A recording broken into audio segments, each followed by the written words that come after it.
Selamat pagi. Salam Pancasila. Selamat pagi, Kak Olive. Pagi. Senang sekali pada pagi hari ini. Sudah ada teman-teman kita yang luar biasa cantik dengan warna cerahnya, aku suka sekali. Nah, namun sebelumnya kita mau mengucapkan selamat pagi juga untuk Indonesia dan terima kasih untuk Kementerian Dalam Negeri. Dan untuk Yayasan Benang Merah Putih. Yayasan Pandu Pemimpin Cinta Bangsa. Iya, Nasionalisme Radikal. Karena Bahasa Cinta. Indonesia Persada.id. Heartland Networking. Dan juga karena bahasa cinta. Iya. Dan selamat datang, selamat bergabung dalam Nasional ISMI bersama saya Fransi Kolas. Dan saya Yohana Elizabeth Hajadinata, dan pagi hari ini kita ada kakak kita, Kak Olivia Zalianti, seorang public figure dan juga aktivis nih belakangan ini. Udah lama sebenarnya ya. Udah banyak sekali bergerak dalam hal-hal kemanusiaan dan juga edukasi luar biasa, Kakak. Mungkin ini sebabnya Kak nggak balik lagi ke dunia hiburan ya, Kak. Dan sering sekali kakak ini menjadi salah satu motivasi di dalam segala hal. Bahkan sampai kemarin itu terakhir air bersih ya, gerakan air bersih gitu ya.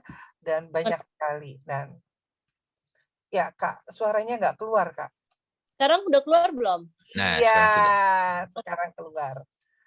Nah, Oke, Kak Frans, seperti kita ketahui karena beliau ini banyak sekali terjun di dunia kemanusiaan yang tadi Kakak Frans bilang gitu. Dan terakhir juga banyak concern kepada founding father kita, Bapak Soekarno. Makanya temanya Soekarno ayahku. Kalau dibilang ayah, mungkin kesannya konotasinya ayah itu ayah yang biologis gitu ya. Padahal ada ayah yang non biologis seperti Bapak kita, Bapak pendiri bangsa kita, Bapak Soekarno pada saat ini. Nah, Kak, sebelum kita berbicara tentang peran Kakak, kecintaan Kakak terhadap seorang ayah Soekarno, apakah benar yang Kak Frans katakan tadi, Kakak mulai di kemanusiaan sehingga sudah bergeser dari lingkungan terjun di dalam dunia keartisan? Tadi pertanyaannya dunia hiburan ya. Kalau dunia hiburan mungkin ya, karena saya bukan penghibur. Enggak perdalam gitu. Karena untuk menjadi seorang aktor yang baik itu kan kita harus banyak sekali ya yang harus dipelajarin gitu ya. Acting tuh menurut saya ya susah-susah gampang gitu. Jadi kalau untuk menjadi aktor yang baik itu ya harus utuh gitu sebagai manusia. Gitu, harus utuh sebagai manusia. Jadi ilmu acting itu sebenarnya bukan hanya untuk berakting di atas panggung atau di depan kamera, tetapi ilmu acting itu sebenarnya bisa dipakai untuk di kehidupan kita sehari-hari atau di profesi kita manapun. Karena acting itu sebenarnya ilmu acting adalah ilmu untuk meyakinkan orang. Definisinya ya kalau menurut aku. Ketika kita acting nangis, sedih, jatuh cinta, itu kan penonton benar-benar harus merasakan gitu kan, mendapatkan resonansi atau getaran itu. Ya kan, nah, jadi artinya seorang aktor yang baik itu ya akan bagus di bidangnya kalau kita menguasai ilmu marketing, misalnya sebagai marketing, sales kartu kredit mungkin, sales ember atau jualan pulsa atau apapun itulah ya, kira-kira pembeli itu harus diyakinkan gitu dengan produknya gitu. Nah jadi belakangan ini aku banyak terjun ke dunia teater sebenarnya. Aku awalnya main sebagai pemain. Kemudian memproduseri teater belakangan ini sama almarhum Mas Radar Pancadahana. Itu mungkin 10 tahun terakhir sejak Manusia Istana, karya Mas Radar, kemudian Indonesia Dalam 3, terus karya-karyanya yang 10 tahun terakhir ini mungkin produsernya bareng-bareng sama aku. Di situ aku belajar juga sambil main. Nah terakhir ini beliau sudah mengarahkan aku untuk menjadi seorang sutradara gitu, untuk makanya monolog-monolog yang kemarin aku tayangkan kan aku buat monolog tayang ya. Kalau misalnya monolog itu biasanya aku di atas panggung, arenanya ya, biasanya di atas panggung kita ngomong ya kan sendiri, mono tetap ya sendiri satu orang. Tetapi karena pandemi kemarin kan 1 tahun ditutup ya panggung. Akhirnya kita rekam prosesnya kayak syuting film. Makanya judulnya monolog aku yang tahun lalu dengan Kemendikbud juga, Aku dan Soekarno. Jadi tokoh ini adalah seorang anak bangsa atau pengagum ya, pencinta Bung Karno, tetapi dia mempelajarinya bukan berziarah ke apa istilahnya ke situs-situs gitu, tetapi dia menggali pikiran-pikirannya lewat buku gitu, lewat buku dia banyak baca buku Soekarno, lewat pikiran-pikiran yang dia mencoba gali dan gali lagi gitu. Nah itu aku buat 6 episode monolog tayang selama 1 tahun pandemi kemarin. Wow. Nah, kemudian ya sekarang masih terus sih, karena untuk aku sosok Soekarno ini adalah founding father yang mendirikan Indonesia. Kebayang nggak sih? Sebelumnya kan nggak ada tuh namanya Indonesia, terus RT, RW-nya di mana, alamatnya di mana ya kan. Tapi bisa jadi ada. Nah, pasti kan tidak semudah itu menyatukan 17.000 pulau menjadi satu gitu. Nah, itu menarik banget ya. Aku belajar itu beliau bukan hanya ilmu kenegaraan ya, tetapi sosok yang sangat multi talent kalau aku lihat. Jadi banyak sekali beliau itu melalui pikiran-pikirannya justru meninggalkan coding-coding yang anak bangsa ini harus gali dan teruskan. Jadi anak bangsa ini kan terjebak dengan mengcopy paste ya. Jadi kalau kita quote-quote itu tuh anak-anak tuh banyaknya mengcopy paste para pemikir-pemikir terdahulu, tokoh-tokoh besar pada zamannya. Tetapi sebenarnya yang anak-anak muda lakukan itu challenge-nya adalah bagaimana membaca coding-coding itu dan melanjutkan pikirannya, bukan mengcopy paste gitu. Gitu sebenarnya itu tugas kita tuh lebih ya sama ya sulitnya dengan para pendahulu gitu. Oke, setuju sekali sama sulitnya, cuman gayanya yang berbeda ya Kak. Wow. Menarik ya Kak Frans. Ya, luar biasa sekali. Maafkan kesalahan penyebutan saya, maksudnya mungkin dunia entertainment ya, lebih ke seni ya kayak Ya. seni dan budaya. Di seni budaya, Ya. cuman arahnya bergeser sekarang. Aha. Kalau dulu di dunia acting, kita lihat dengan sinetron, dengan karyanya, tapi sekarang lebih fokus kepada seni budaya, kepada nasionalis. Masih Kak, teater masih monolog justru yang paling susah. Kalau dulu tuh sebenarnya hebat-hebat sih artis-artis kita itu di depan kamera ya untuk sinetron, tapi memang untuk kalau kita mau lebih penggalian atau pendalaman gitu untuk ilmu acting agak sulit di sinetron karena kan semua kerja tayang, stripping, bahkan naskah itu baru dikasih pagi itu atau kayak dini hari menjelang subuh, habis itu syuting paginya gitu. Jadi sebenarnya aktor Indonesia hebat-hebat bisa melakukan itu gitu. Tetapi untuk secara penggalian, pendalaman ya memang kita nggak punya cukup kesempatan untuk melakukan pendalaman yang lebih baik gitu.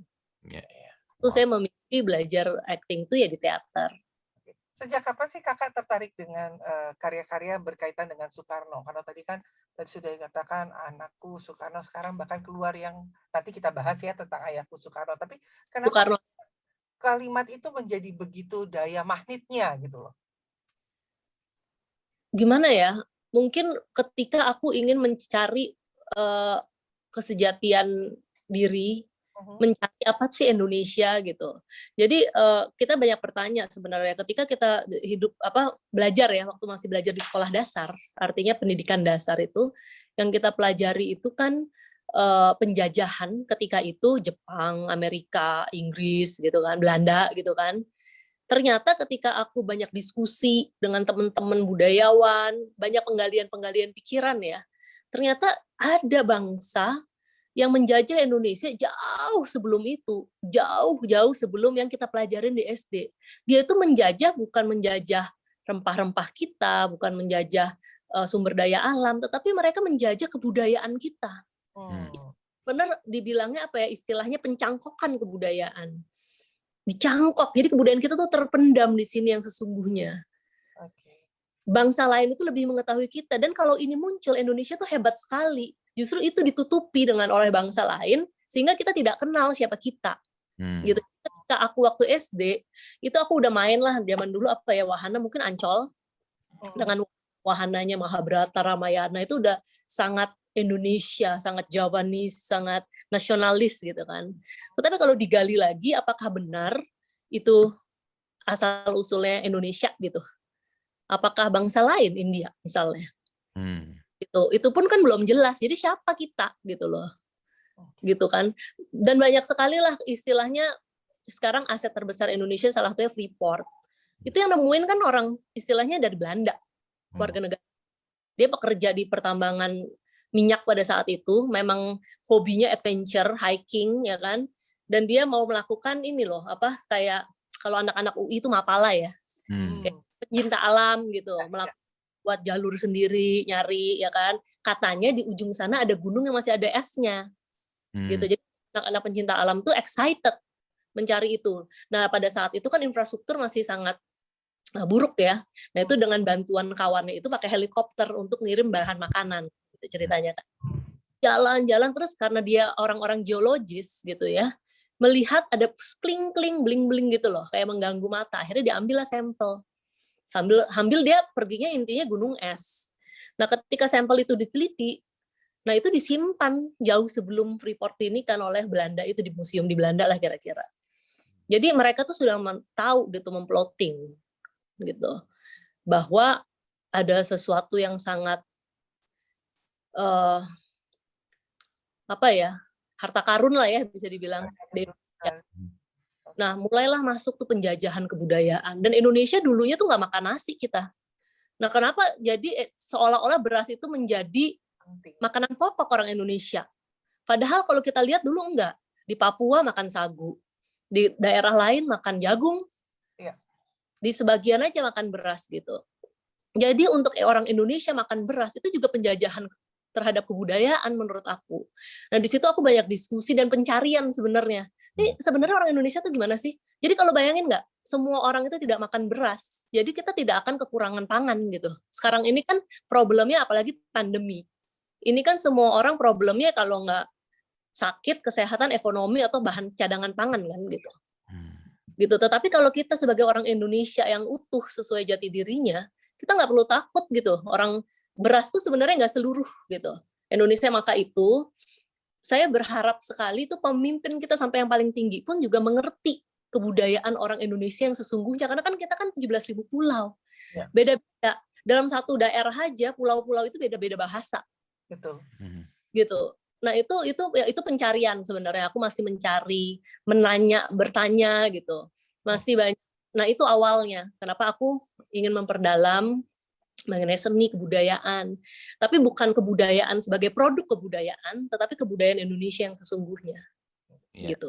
Ya, memang itu sejalan tadi ya. Kita dituntut untuk mengenal diri sendiri dulu terlebih dahulu. Kita kenal dengan identitas kita sendiri, baru kita mengembangkan apa yang ada di dalam diri kita gitu.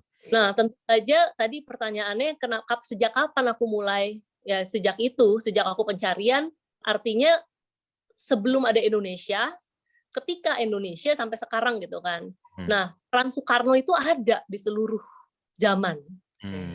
Sebelum ada Indonesia, ya kan, mulai dari Cokro Aminoto, beliau juga udah istilahnya tinggal di kosnya itu kan, udah ada sosok yang kelihatan saat itu. Kemudian sampai istilahnya pemberontakan di mana-mana sampai Indonesia merdeka. Dan Indonesia ini dibilang polemik, bukan Soekarno sendiri, memang bukan Soekarno secara pikiran. Cuman sekarang pertanyaannya, siapa yang berani memproklamasikan bahwa Indonesia merdeka? Pada saat itu senjata mungkin masih di mana-mana. Iya kan? Kalau orang bisa bilang bukan Soekarno cuman bacain doang. Pikirannya memang ada banyak orang pintar lah pada saat itu, Syahril Yamin dan sebagainya ya. Tetapi pertanyaan, siapa yang punya nyali segitu besar dan bisa meyakinkan seluruh masyarakat Indonesia pada saat itu untuk membacakan proklamasi yang itu orang bacain itu tuh ada kemungkinan besar untuk ditembak tuh juga bisa gitu kan. Karena itu mungkin masih belum merdeka seutuhnya kan gitu. Nah, jadi aku sangat mengagumi gitu sosok beliau. Jadi bukan hanya tentang kepintaran secara intelektual, tetapi bagaimana beliau sebagai manusia yang utuh gitu. Bahkan menarik banget kalau kita banyak baca bukunya ya. Jadi aku bukan hanya membaca pikiran-pikirannya, tetapi aku juga membaca buku, misalnya ada salah satu buku yang ditulis dari seorang ajudan. Jadi dari sudut pandang ajudan. Jadi judulnya Widu dengan Bung Karno. 7 tahun selama dia melayani Bung Karno jadi ajudan pribadi. Dia ceritain tuh mulai dari dia dipanggil untuk menjadi ajudannya. Ketika Tio Sudarso pada saat itu memanggil si Bambang Wijanarko pada saat itu.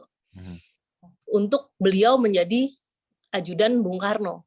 Dia akan berpakaian lengkap lah, udah excited masuk istana, dia pikir bertemu sang proklamator. Dia belum pernah selama ini ketemu, baru pertama kali. Dan ketika menjadi ajudan itu excited banget kan. Tiba-tiba jauh dari ekspektasi dia, beliau itu duduk aja gitu katanya di taman dan nggak pakai baju kebesaran sama sekali. Kayak pejabat atau ngelantik, oh ya kamu, oke, mulai besok kamu ini ya, gini-gini gitu. Dan dia kaget pertama kali itu dia pakai baju biasa katanya, dan bukannya apa gitu ya ngomongin Indonesia kebangsaan harus gimana, enggak. Dia cuma ngajak jalan di taman, di Kebun Raya Bogor pada saat itu di sana. Cuma nanya-nanya, katanya semua, kamu tahu nggak ini tanaman apa? Ada kata dia, saya seorang tentara mana saya tahu ini tanaman apa namanya. Semua tanaman ditanya. Dan besok pas masuk terus itu lagi. Jadi setiap pagi tuh ke jalan-jalan di taman dulu dan nanya terus tanaman. Nah, dia ngelihat mungkin nggak enak, dia akhirnya ke toko buku, dia beli tuh buku-buku yang menceritakan mengenai tanaman. Nah, setelah itu apa namanya?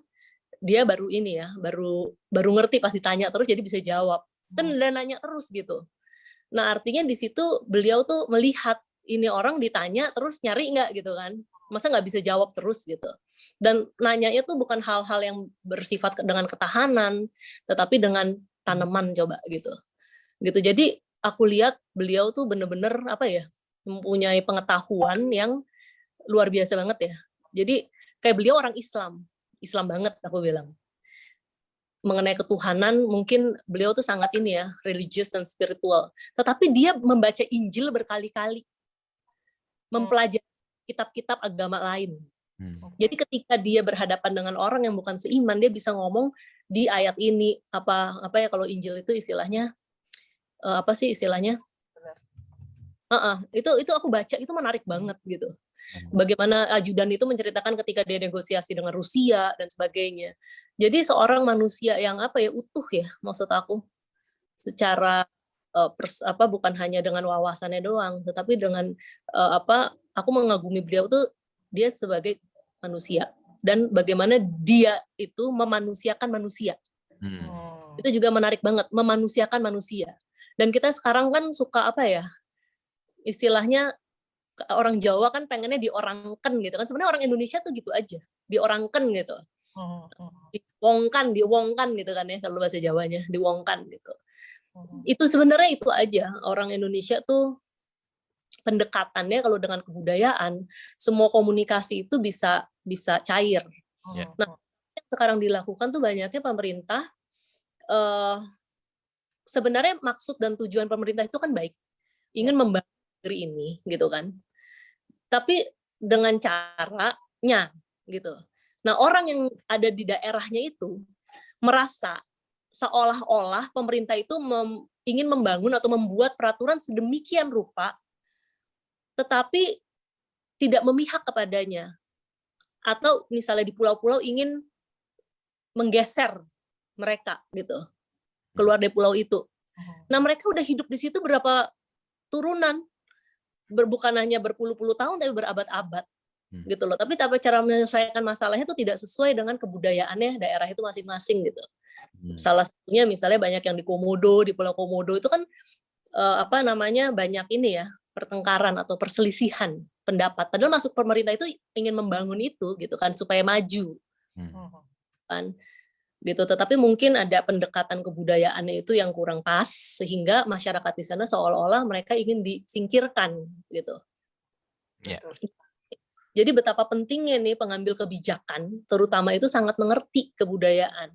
Dan juga banyak sekali kasus-kasus aku dengar mereka pemerintah ini kan memberikan bantuan ya kepada rakyat-rakyat di seluruh Indonesia, which is good ya, baik, memperhatikan. Tapi kadang-kadang misalnya rakyat miskin bangunin rumah gitu ya. Pas dibangun tuh rumah-rumah ya ada gitu ya, jadi rumah.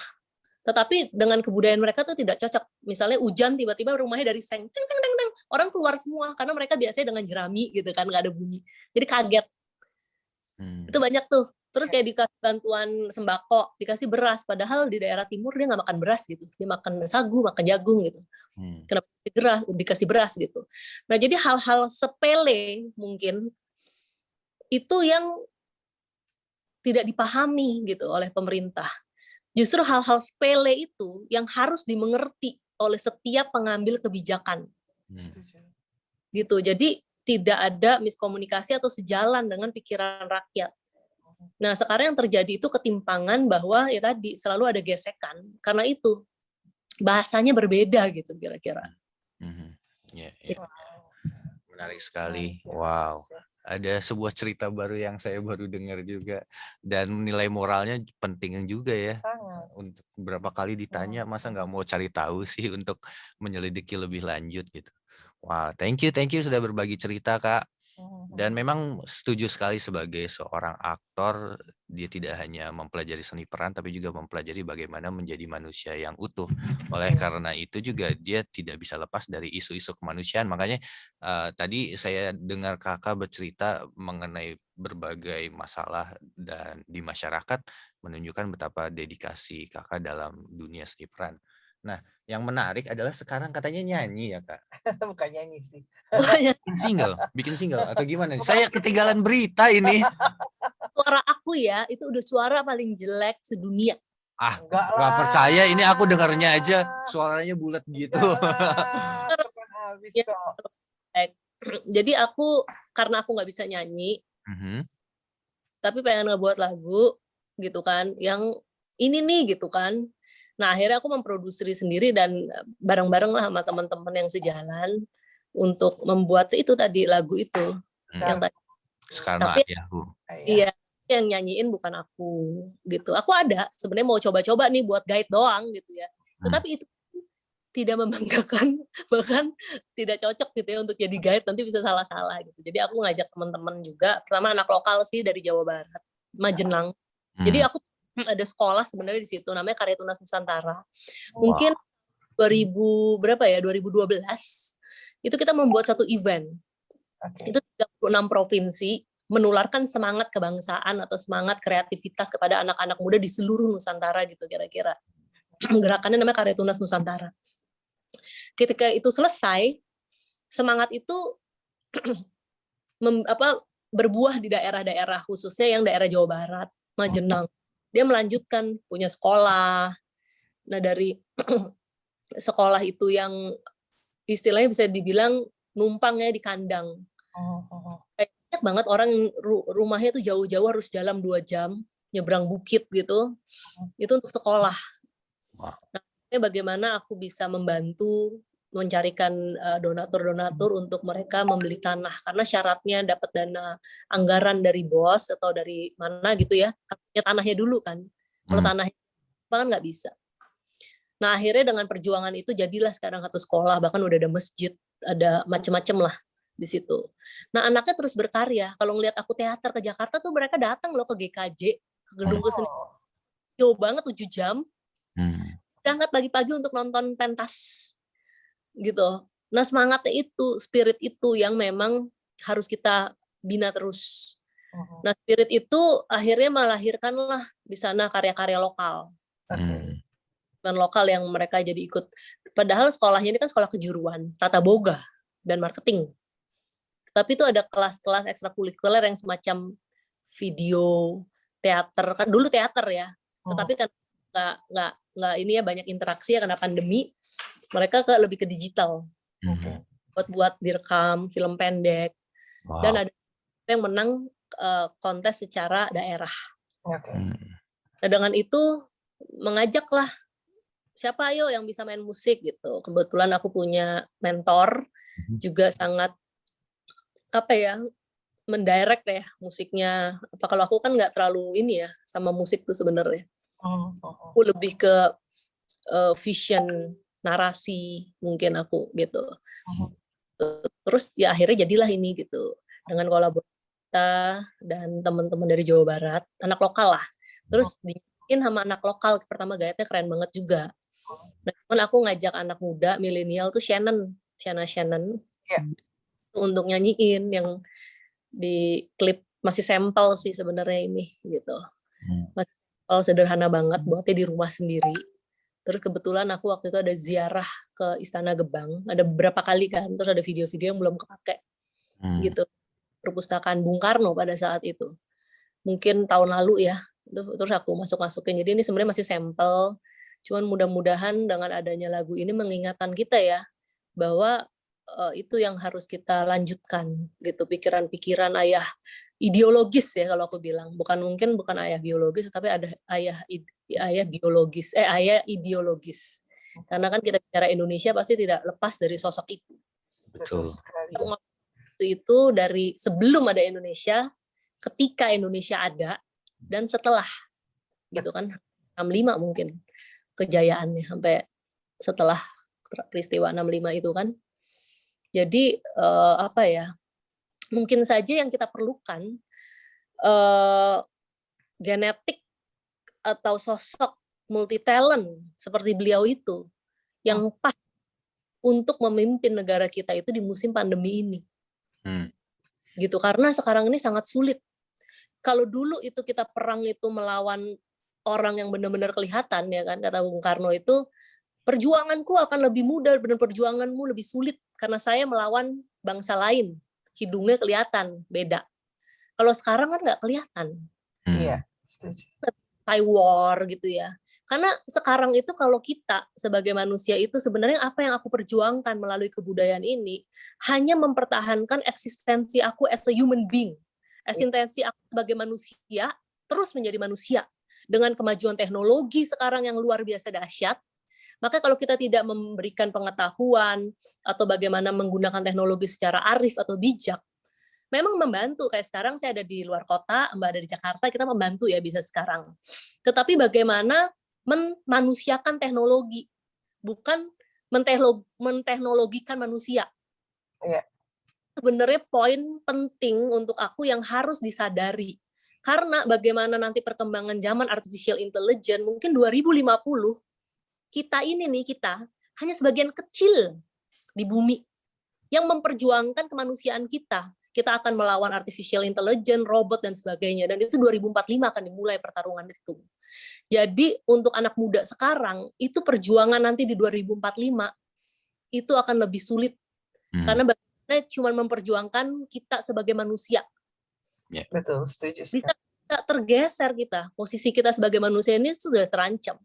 Nah memang saya banyak diskusi ya sama teman-teman budayawan, bagaimana Indonesia 2045, 2050 gitu.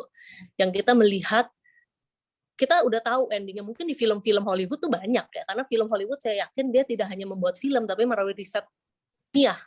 Iya. Itu dilakukan, sehingga dia buat film-filmnya, kita bisa lihatlah bagaimana. Tetapi yang saya bingung itu bagaimana pintu masuknya, bahwa peradaban itu bergeser. Iya. Nah, kalau saya melihat sekarang, setiap 100 tahun itu memang ada pandemi. Atau ada virus yang belum ada ditemukan obat, epidemiologi menyebutkan pandemi gitu kan. Pasti menggeser peradaban. Berubah. Maka itu pemerintah itu seharusnya bisa melihat ini sebagai geopolitiknya, itu dibaca, genosida dan sebagainya. Bukan melulu pada saat sekarang. Kalau pada saat sekarang yang terjadi mengeluarkan peraturan, kemudian dirubah langsung dalam waktu 1-2 minggu. Sedangkan peraturan itu harusnya dibuat seperti misalnya pada saat dulu. Dulu itu di zaman Orde Baru ya, ada namanya program apotik hidup, warung hidup. Itu dia mikir tuh pada saat membuat program itu, pasti 60 tahun ke depan, 100 tahun ke depan itu dia udah tahu akan ada satu wabah yang kita sendiri bingung nih cara menyelesaikannya. Tetapi kalau program itu sampai sekarang masih dilanjutkan, ada warung hidup sama apotek hidup di belakang setiap rumah. Pasti satu, kita sehat karena kita makan rempah-rempah terus, apotek hidup ya kan. Bisa kita nggak tercemar tuh namanya wabah itu. Ya kan, karena kita punya imun yang kuat. Karena kan endingnya kan vaksin. Vaksin itu untuk apa sih? Menambah imun gitu kan. Makanya setelah vaksin kita ngecek imunnya begini dan begini. Tapi bagaimana kalau manusia itu bisa menciptakan imun dari dalam dirinya sendiri tanpa harus pakai obatan kimia gitu. Ya, penyakit aja sebenarnya kan ada di situ kan obatnya. Di hutan atau di halaman atau pokoknya di daerah itu, misalnya penyakit itu dari daerah itu pasti ada obatnya di daerah itu juga kan gitu kan. Makanya China itu pintar, dia mengembangkan itu menjadi ilmiah gitu. Karena perobatan-perobatan herbal itu dijadikan industri atau jadi diilmiahkan gitu lah kira-kira bahasanya. Nah dulu itu ada program semacam itu, misal apotek hidup, warung hidup. Warung hidup itu juga menarik ketika kita di rumah aja, nggak boleh peraturan, kita nggak boleh kemana-mana kan. Nah nggak kekurangan tuh namanya makanan, mungkin di belakang rumah sayuran apa dan sebagainya. Sehingga keluar itu mungkin cuma beli daging atau ayam gitu kali ya. Hmm. Vegetarian artinya kita punya tuh sebenarnya. Nah, tapi sayangnya program-program yang mungkin ada program-program yang tidak dilanjutkan. Padahal tidak semua program tuh buruk ya. Misalnya pergantian pemerintahan, pergantian masa tuh semua seolah-olah dihilangin aja gitu. Harusnya kan diteliti dulu mana yang nggak perlu, mana yang oke gitu kan. Karena saya rasa pada saat itu membuat peraturan itu, dia bisa membaca Indonesia 60 tahun lagi, bisa membaca Indonesia ke depan. Itu menariknya. Orang istilahnya zaman dulu ya, pemikir-pemikir. Misal terus ada program lagi apa tuh dulu tuh zaman kita kecil, program apa sih namanya tuh, 9 bulan bayi di kandungan diperiksa apa gitu ya.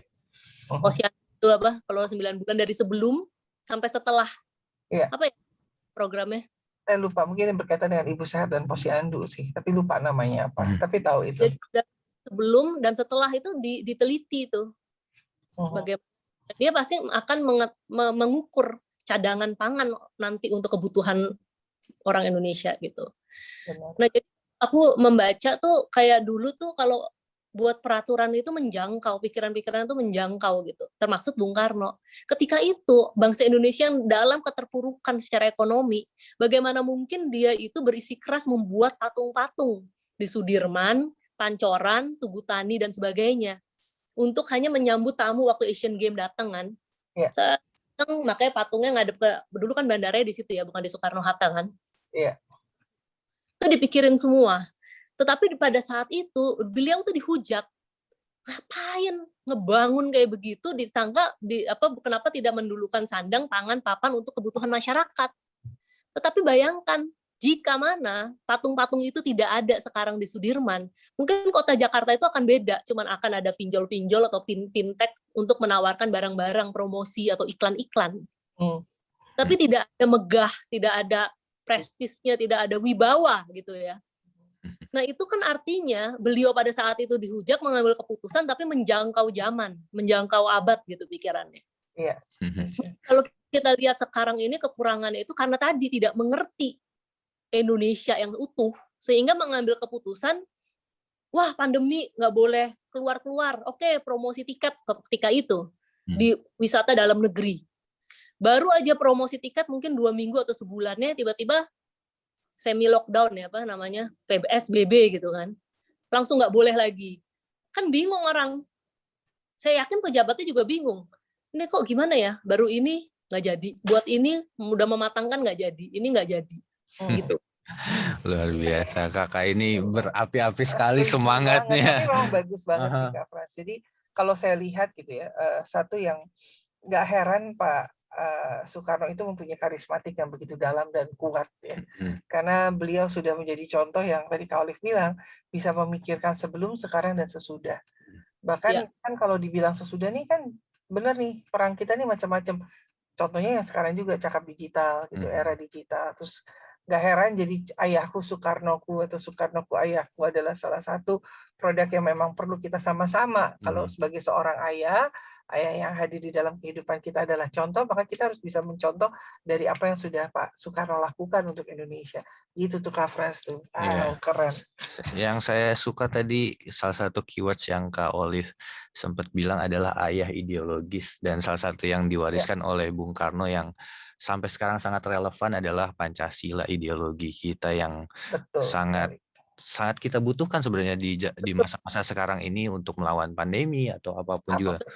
Benar-benar, dan itu pun sekarang masih dipeributkan gitu loh. Yang nggak perlu diributkan. Iya, jadi kalimatnya Gus Dur ya Kak Frans ya. Iya. Yang sama jangan dibeda-bedakan, yang beda jangan disama-samakan gitu. Dan yang menarik sekali, saya pengen apresiasi juga Kak Olive, nasionalis sekali dengan mendirikan sekolah di daerah.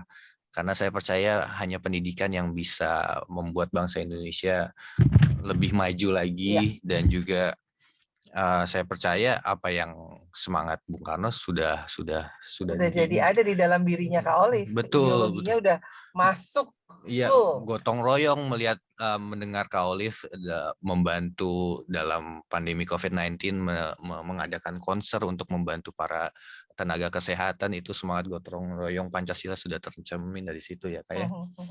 Nah, kalau boleh tahu motivasi apa sih Kak yang membuat Kakak begitu tergerak untuk aktivitas-aktivitas kemanusiaan dan juga pendidikan? Apa yang Berasaskan membuat Kakak Pancasila. tergerak Sebenarnya yang ini? itu secara otomatis ya, ketika kita melihat secara langsung apa yang terjadi di masyarakat, apa yang terjadi dengan adik-adik kita di luar-luar pulau-pulau terjauh mungkin, yang kalau saya keluar rumah itu bingung pakai sepatu yang mana ya Mbak, aduh cocokan ini nanti keluar pakai yang mana ya, lebih cocok yang mana, kan bingung untuk pakai yang mana gitu kan, dengan segala kematchingan itu. Di daerah itu saya pernah terjadi ada anak yang menurut saya kira bandel banget ya, ini anak nggak bisa diatur gitu. Hari ini jalan sama saya, kan saya banyak keliling ya ke pulau-pulau karena emang hobi saya diving. Ketika saya banyak tinggal di rumah masyarakat, di situ saya melihat gitu ya. Nah, ada satu anak yang keluar gitu kan, pakai sendal karet, yang mereknya di pasar-pasar itulah semuanya ada, mungkin 5.000 kalau dibeli ya. Atau maksimum 10.000 mungkin sekarang sepasang.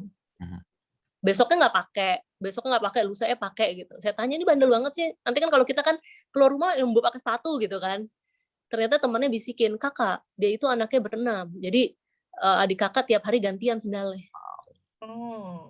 Jadi kalau kita di ibu kota itu bingung mau keluar pakai sepatu yang mana hari ini, di sana itu mereka harus gantian. Itu realita yang terjadi di Indonesia. Masyarakat mungkin yang di pulau-pulau yang sangat jauh dari ibu kota gitu. Gitu. Tetapi menarik juga, mereka itu ketika ribut di Jakarta mengenai demo-demo BBM naik, mereka sebenarnya nggak ada komplain. Mereka itu orang Indonesia itu yang menjalankan kehidupannya begitu aja. Dan orang Indonesia merasa tuh cukup sebenarnya. Prinsip orang Indonesia tuh cukup.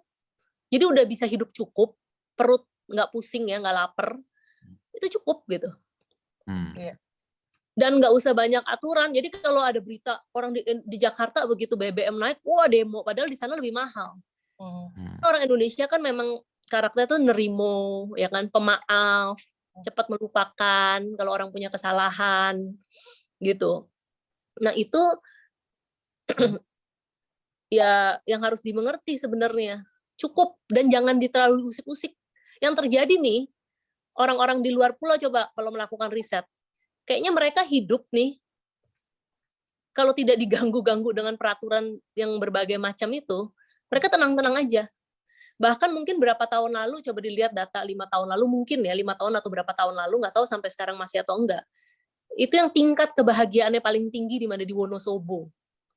Salah kota di Jawa Tengah. Kotanya sangat sederhana, kecil, mungkin nggak ada bioskop di situ. Ya, saya pernah ke situ. Dan saya bukan hanya di situ, di Indonesia Timur, saya pernah. Jadi teman-teman budayawan mungkin ingin buat acara. Tapi nggak bisa inilah secara fee komersial gitu ya. Nah, oke, tadinya nih mau dibantulah oleh Pemda atau apalah, mungkin sponsor-sponsornya gitu, tetapi intinya tidak jadi. Mereka itu prinsipnya sekali jalan ya harus jalan apapun itu. Dan itu seluruh masyarakat itu bekerja sama. Jadi di Wonosobo pernah, tiketnya mungkin dapat dari mana gitu ya. Kemudian sampai acara di sana nginepnya di mana gitu ya. Mungkin di rumah dinas, tapi nggak dibantu anggaran. Jadi makan siangnya dari warung ini, kemudian warung ini, makan malamnya, makan sore ini. Intinya tuh sampai naik berat badan ada kali 3 kilo. Dengan acara nggak punya anggaran, tetapi banyak banget seluruh masyarakat itu berkontribusi, dan pulangnya sampai overweight, padahal pesawat aku udah pesawat yang paling istilahnya paling bisa banyak bawaannya lah, gitu kan, sampai overweight. Dan katanya Kak Olive kalau kesini lagi bawa truk, mungkin truknya tuh isi penuh. Jadi di tengah melihat waktu itu Indonesia di Jakarta itu lagi demo-demo BBM naik, di sana banget aku ke masyarakatnya, cuman ibu-ibu doang yang ada di dalam rumah lagi buat keripik apa, dengan semangat yang ngasih ini minta promosiin kan, keripik ini keripik itu buat, dan mereka nggak kelaparan, banyak Pak Adin dan bapaknya tuh ke sawah gitu. Terus aku juga mungkin di daerah Jawa Tengah lain, misalnya ada satu Jogja di pesisir ya, dia ya udah sedih, nggak ada uang sebenarnya. Pandemi itu semua kan ditutup ya pariwisata. Iya. Ya paling dia tidak dapat duit untuk ngerokok dan bayar anaknya sekolah. Tetapi untuk makan sebenarnya dia dari laut, makannya mewah, lobster gitu loh. Dia dari laut, berasnya aja disumbang beras itu udah hidup tuh. Jadi sebenarnya Indonesia tuh hidup masyarakatnya. Tetapi karena harus ada biaya-biaya bayar sekolah lah, ya harus ada duit kan jadinya. Dan kalau emang ngerokok ya siapa suruh dia ngerokok, bagus lah nggak usah ngerokok gitu kan jadinya. Indonesia Timur tuh paling menyentuh. Pernah juga kejadian. Jadi teman saya itu patungan, ternyata guru, padahal guru gajinya berapa sih? Dokter di sana. Patungan untuk ini. Saya tetap jadi itu acara ke sana tanpa disponsorin lah, kira-kira begitu. Mereka tuh kayak kolaborasi patungan, ada yang 20.000, 50.000, berapa, terus intinya tuh terjadi gitu acara. Gimana nggak saya? Gitu. Tersentuh gitu. Nah, di Labuan Bajo pun ada satu cerita lagi yang menyentuh. Jadi saya kan sering tuh kalau ke sana, terus anak-anak kan suka minta nomor telepon. Kadang kita terganggu kan. Kita terganggu gitu di telepon-telepon. Kemudian, udah, pokoknya jangan telepon-telepon kakak lagi ya. Nanti kalau kakak ke sana, nanti kakak telepon. Nah, pada saat itu belum ada pesawat direct, masih jauh. Aku dulu kan dari Bali tuh, zaman dulu juga belum ada pesawat-pesawat lokal lah, masih Trigana, Tribata gitu, apa gitu. Masih pesawat-pesawat yang cuma 250-300 ribu dari Bali. Nah, jadi aku tuh ke sana tuh sekali terbang, misalnya emang udah di Bali, kan sering ya kalau ke Bali ya, pasti. Ke sana tuh kayak, ya udahlah, cuma 300 ribu gitu kan. Nah, kita udah iseng telepon mau diving sendirian. Terus aku telepon anak-anak sana, nanti ini ya, ada kapal jemput nggak? Diving sendirian berani banget. Iya, enggak. Kesannya kita bisa ada dive master. Artinya cuma di dive master. Pasti kan harus ada buddy kan. Nah, jadi harus ditemui dive master sama orang lokal sana temenin aja gitu. Nah, intinya mereka itu aku minta kapal. Itu kan di sana dulu nggak ada signal kan. Iya. Jadi sejak zaman mungkin periode Pak Presiden Jokowi ini aja nih Labuan Bajo kayak disulap. Iya. Bener-bener pembangunan luar biasa banget. Kayak sulap gitu. Aku bilang dulu tuh ya ampun, air aja nggak ada, signal nggak ada, gitu kan. Jadi mereka tuh ya sulit gitu. Jadi kalau aku bilang jemput, dia berusaha ternyata pada saat itu. Tapi pas udah menjelang maghrib kan mereka nggak ada kabar. Aku minta dong buat dari Labuan Bajonya kan. Kalau dari Labuan Bajo ke Komodo kan 3 jam ya. Udah minta, akhirnya ada nih dari Labuan Bajo. Tiba-tiba dia teleponin, kakak kamu udah deket, tapi udah kayak mati-mati. Intinya kami jemput. Nah intinya udah nggak usah. Pokoknya nanti besok jam 7 pagi kakak jalan di sana jam 9 gitu. Intinya udah aku pergi sendiri jam 9, dia udah nongkrong di depan laut di sana nunggu. Terus temennya cerita, padahal pas sore-sore dia telepon itu udah ada di Desa Mesa. Desa Mesa itu yang jaraknya hanya 20 menit atau 15 menit dari Labuan Bajo. Artinya mereka udah melakukan perjalanan sejauh itu mau jemput. Dan itu mereka teriak-teriak pas dapat telepon dari aku katanya, kakak kita mau datang. Mereka tuh patungan untuk beli bensin. Karena kapal saya mau dipinjam tapi jangan bayar ya, tidak sewa, ini kawan gitu. Dia jemput, terus patungan masyarakat situ yang miskin-miskin istilahnya bisa dibilang yang sangat terbatas ekonomi, patungan untuk beli bensin, untuk jemput. Terus di itu mudah-mudahan kakak suka dengan biskuit kita, biskuit yang di warung apa pada ngumpulin gitu. Itu kan sangat ini ya, jiwa gotong royong tadi orang Indonesia tuh itu gotong royong itu. Makanya ketika pandemi itu ada wartawan asing nulis Indonesia is the most generous country in the world. Ya nggak ada pandemi aja tadi mungkin banyak contoh-contoh hal yang seperti itu, bahkan dengan keadaan ekonomi yang sangat terbatas jauh di itu dan tidak pamrih ya. Nah itu orang Indonesia sesungguhnya. Maka dari itu pentingnya belajar untuk kebudayaan Indonesia itu karena itu dia jati diri. Nah kalau kita dirusak dengan cyber dan teknologi sekarang itu hilang lama-lama tergerus. Apalagi dengan pandemi sekarang ini situasi di mana anak-anak nggak boleh pergi ke sekolah. Jadi dalam 1 tahun, dia nggak kenal katanya teman-teman sekolahannya. Wisudanya aja online gitu kan. Iya. Level ke atas nggak kenal. Katanya, waktu anak kuliah coba masuk. Nggak kenal itu siapa. Iya. Cuma di online ini. Sedangkan, maaf ya, saya belajar ini S1 sekolah. Yang kepake paling ilmu di sekolah 10% paling banyak itu juga. Sisanya apa? Pengalaman. Dan sebenarnya sekolah itu networking bagi kita bagaimana berinteraksi dengan sesama manusia, berteman, mungkin nanti kemudian hari in the future tadi kan connection, relation. Nah, pas teman kuliah gue tuh gampang tuh teleponnya, ini gitu.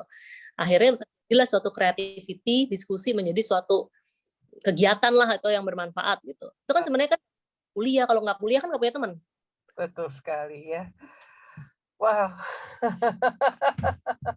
Kakak kita benar-benar keren abis ya Kak Frans ya. Jadi pengen ikut jalan-jalan ya kemana-mana. Tapi kelihatan ya, artinya Kak Olive ini memang suatu sosok yang memiliki ideologi dari Pak Soekarno dengan karismatiknya. Bagaimana masyarakat bisa memeluk hangat beliau dimanapun beliau hadir gitu loh. Nah ini udah jadi satu contoh ideologi, karakteristik dari seorang Soekarno sebagai ayah sudah ada di dalam diri Kak Olive dan akan terus menjadi contoh-contoh buat generasi saat ini di milenial XYZ sebagai penerus bangsa. Closing statement ini udah mau habis, nggak kerasa. Nggak kerasa Luka, kita udah hampir 1 jam. Ya ampun, udah hampir 1 jam, udah saatnya dong. Indonesia, nasionalisme, sharing pengalaman itu nggak ada habisnya ya, karena kan setiap hari sebenarnya kalau kita peka sebagai manusia, saya suka nanya tuh, Mbak dari rumah ke studio ini ada berapa kejadian Mbak yang Mbak lewatin? Coba kalau aku tanya. Berapa kejadian aku lewatin? Pertanyaannya menjebak atau apa dia? Enggak, beneran ini pertanyaan biasanya kalau latihan acting, Kak. Oh, latihan acting. Kebetulan kalau saya tadi kejadiannya adalah asik ngobrol dengan yang nganter saya. Jadi saya naik angkutan online dan sepanjang jalan si Bapak itu bisa bercerita banyak hal gitu. Jadi menikmati pembicaraan dengan beliau, bagaimana beliau bersyukur dalam kehidupannya dia dalam banyak hal gitu ya, dari pulau kemana, tinggal Mohon maaf, dimana. kok Anda panjang banget yang closing statement dia loh. Baiklah kalau begitu. Jadi intinya ya Kak, emang seneng ngomong orangnya. Intinya berantemin sama Kak Frans. tantang kalau saya tanya dan atau saya menyatakan sebenarnya kalau kita dari sini kita mau keluar rumah atau kita menuju ke studio misalnya Mbak atau saya tadi menuju ke pantai terus saya pagi mungkin yang saya rekam itu hanya beberapa kejadian misalnya pup anjing gitu ya terus ada orang bule lari ada orang stretching pakai perutnya kotak-kotak ada orang duduk sambil ini gelar-gelar mungkin puluhan kejadian yang saya rekam tetapi sebenarnya mungkin ada ribuan bahkan jutaan kejadian yang kita tuh kalau tidak menggunakan kapasitas otak kita lebih meningkat lagi tuh tidak terekam. Misalnya ada semut sampai mati, misalnya atau ada apa dan apa ya kan. Nah, jadi kita sebagai manusia sebenarnya berlatih untuk mempunyai kapasitas menggunakan otak kita tuh sampai ke tingkat yang paling tinggi. Mempertahankan dan kita sebagai manusia itu sebenarnya melatih, mengasah. Jadi peka terhadap kejadian, keadaan. Ya percuma juga ya kita banyak keliling kalau nggak peka. Misalnya tadi masyarakat ini, masyarakat itu. Tetapi kalau tidak ada kepekaan di situ melihat benar-benar dengan mata sendiri dan tadi otomatis merasakan, itu yang mendorong saya atau memotivasi saya sebenarnya untuk punya kegiatan sosial atau lebih membangkitkan, memotivasi. Mungkin secara finansial kita tidak bisa membantu seluruh masyarakat Indonesia gitu. Tapi bagaimana bisa menularkan motivasi-motivasi itu penting juga tuh seperti yang udah terjadi di Jawa Barat atau Majenang. Kita tidak membantu lagi secara finansial, tetapi dengan semangat yang kita bantu pada saat itu dia mereka bisa jalan sendiri dan sampai sekarang gitu. Lah mau memperbaiki Indonesia, kita harus mengenal dulu Indonesia itu sendiri. Setuju dari mengenal dan peka itu tadi ya. Iya ya. Dan saya senang sekali banyak belajar tentang Pancasila pada pagi hari ini Kak. Secara utuh dari kemanusiaan dari sila pertama sampai sila yang terakhir. Terutama sila ketiga Persatuan Indonesia dalam gotong royongnya. Iya, terima kasih Kak Oli sudah meluangkan waktu untuk berbagi bersama kami. Thank you juga Kakak ada di sini. Ya. Oke. Kami mengucapkan terima kasih untuk Kementerian Dalam Negeri, untuk Yayasan Bentang Merah Putih, Yayasan Pandu Pemimpin Cinta Bangsa, Nasionalisme Radikal, dan juga Tanda Seru.id, Indonesia Persada.id, Heartline Kopi, dan juga Karena Bahasa Cinta. Ya, akhirnya saya Yohana Elizabeth Hadjadinata. Dan saya Frans Nicholas. Terima kasih untuk Kak Olive Zalianti. Thank you so much. Sehat-sehat. Enjoy Bali. Thank you juga. Salam sehat semuanya. Bye. Akhirnya kami mengucapkan salam Pancasila. Salam.